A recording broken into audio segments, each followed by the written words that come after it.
Mama Annie, Sister Annie Abrams, and good evening to everybody on the Zoom call. But I'm the former president of the Arkansas State Conference of the NAACP, a life member of the NAACP, okay, and currently the vice president of the North Little Rock branch of the NAACP.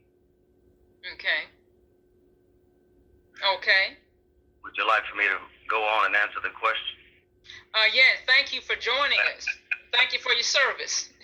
Look, it's a very easy question to answer, and I know I've got like 2 minutes, but I always share this story.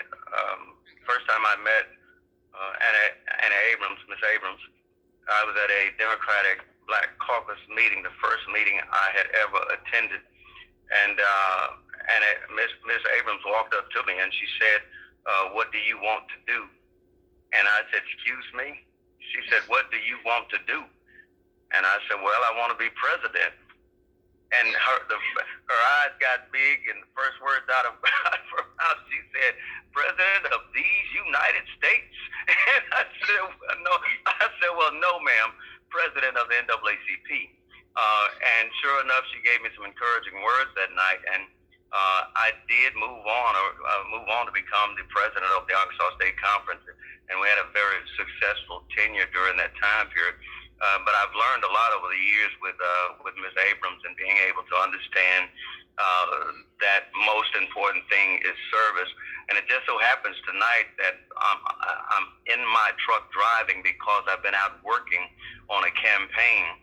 And part of my motivation for working in politics, especially with the Democratic Party, is because of the influence that Mother Abrams has had over my life. And so I appreciate and respect that teaching. Of course, Rizal, I feel honored just to be included amongst these gentlemen here, and also Sister Pat. Hey, Ms. Ward. So thank you all. But to answer your question, for those who don't know my background, I'm a transitional person. I'm originally from Philadelphia, Pennsylvania, but I've been down in the South for the last almost 25 years. But the last 18 years have been down here in Arkansas, teaching at the higher ed level. And I met a man named Dr. Milton Crenshaw a number of years ago. And of course, we all know he transitioned about 5 years ago, but it seemed like Mother Annie picked up the torch as it relates to me from being that bridge builder between Generation X and either the baby boomers, but they're older than baby boomers. They're more seasoned than baby boomers. And so she's been pretty much a beacon of light for advice. She has been the quintessential community mother. And I've learned a whole lot from her as it relates to me being a candidate 2 years ago running for Little Rock City Board of Directors. And she always taught me about diplomacy. And she said, you have to say things in a diplomatic fashion. And so I learned that from her, as well as just knowing how to talk to people. You can never learn not enough, if you will.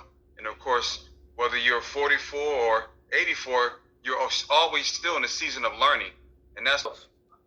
And so to have someone that has watched you grow and develop, make some mistakes, try to make up for those mistakes in a way that would not only be pleasing to people, but ultimately satisfying to the creator of us all is quite rewarding. And so, Ms. Abrams, before I conclude, these few little words that I can offer, because I know people are pouring in on you from all corners of the earth.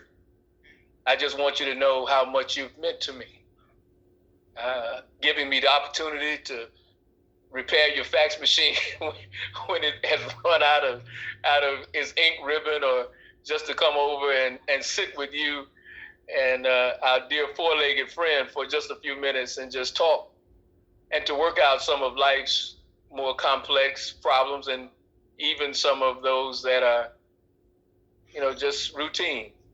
But you've meant a lot to me. I owe you a great debt of service.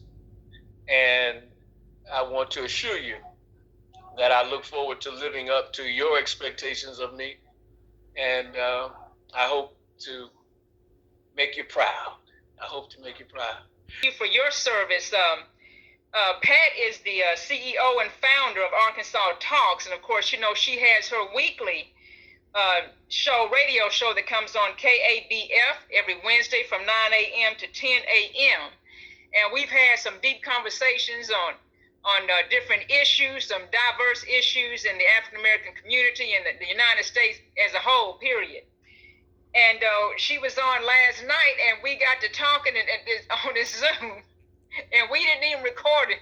I think we were on there for literally about 2 hours and 10 minutes when everybody got finished saying what they had to say. But it was some deep conversation. It was something similar that everyone has experienced and dealt with, and that she writes on in her newsletter.